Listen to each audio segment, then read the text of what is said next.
I had a viewer emailing me the other day asking me how I train my kiwi vines. So I thought I'd just do a quick video. Sometimes a picture's worth 1,000 words.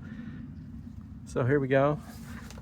Over here, I've actually got a grapevine that I had a trellis up here, and I've replaced this fence, but it needs a new trellis on top. That's one of my summer projects. So the grapevine's just kind of hanging out down here. But moving on to kiwi, which is what this video is really supposed to be about. This is a Ken's Red that I have growing over here, and it's got some pretty good fruit production this year. Obviously, I'm getting some good male pollination and starting to see some good fruits.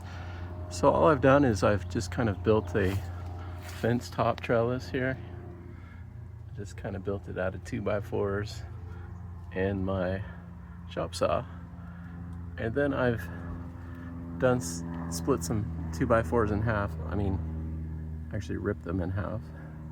And then I got some cedar fence boards that I ripped, and I just put them as cross members.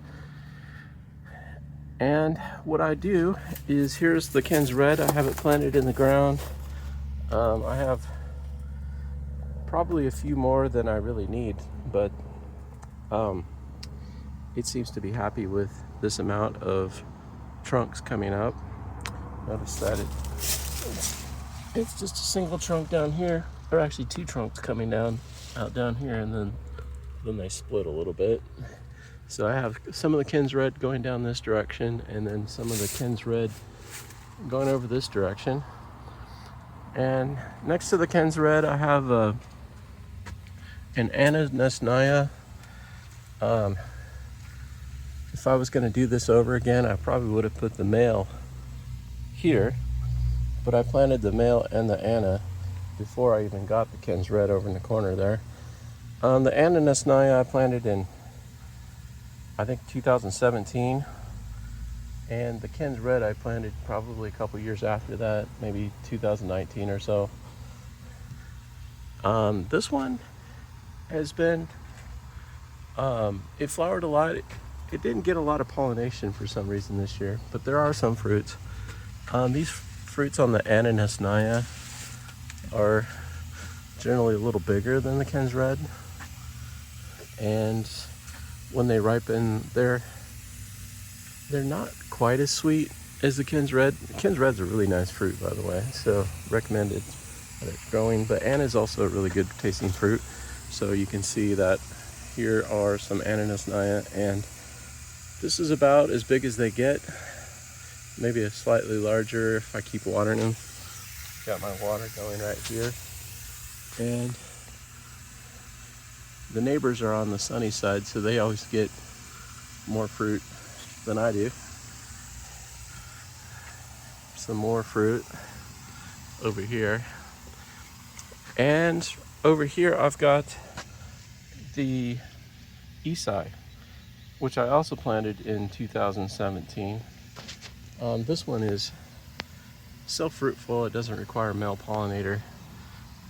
It's really plentiful for the fruits. I mean, there's just thousands of them, but as you can see, the fruits are definitely quite a bit smaller than the other two.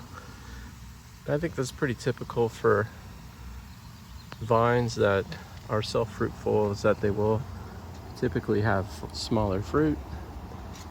That's true, I know, for muscadine grapes and probably some other things too. But as you can see, these are coming out everywhere. Yeah, it's in the thousands, and there's a lot on that side as well.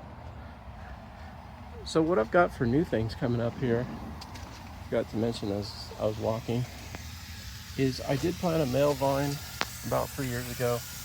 The original male that I had was called a flower cloud. That wasn't working as a pollinator, so I just got a regular male from Burnt Ridge Nursery, and this one actually works. So I've trained it, one trunk, it divides up here.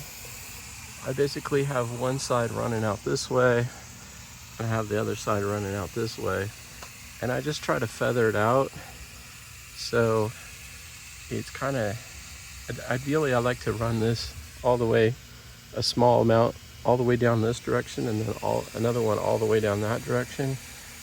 And my thought is that if the flowers, the male flowers and the female flowers are in close proximity, that will help a lot with pollination.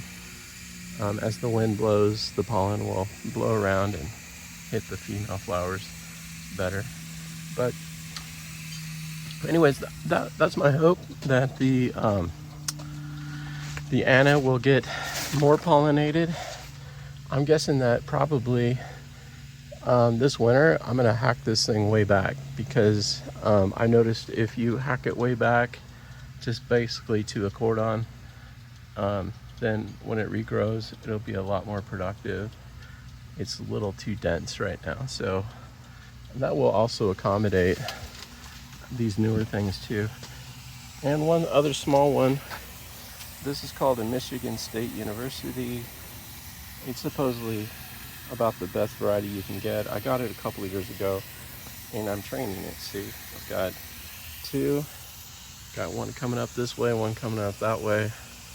And my goal is to have these two kind of fill in this kind of gap area here.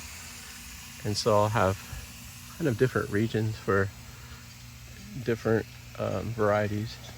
I might thin out the ananas a little bit on this side to allow more room for the Michigan State eventually. But it's just a matter of pruning them a lot. These kiwis really benefit from a lot of pruning. I end up pruning these things about 3 or 4 times a year at least, and they just keep growing. So my tactic for pruning, as long as we're on the subject here, is when I see fruit like this, and as soon as where the fruit ends, then I prune it off. And this one I may need to actually thin the fruit. I'm trying to give it a lot of water, because who knows, maybe these fruit will just keep growing. But if you have too many fruit, they'll stay small, and they're not as good to eat as the bigger ones. So all right, well, this video is long enough, and I'll catch you on another one soon. Thanks a lot.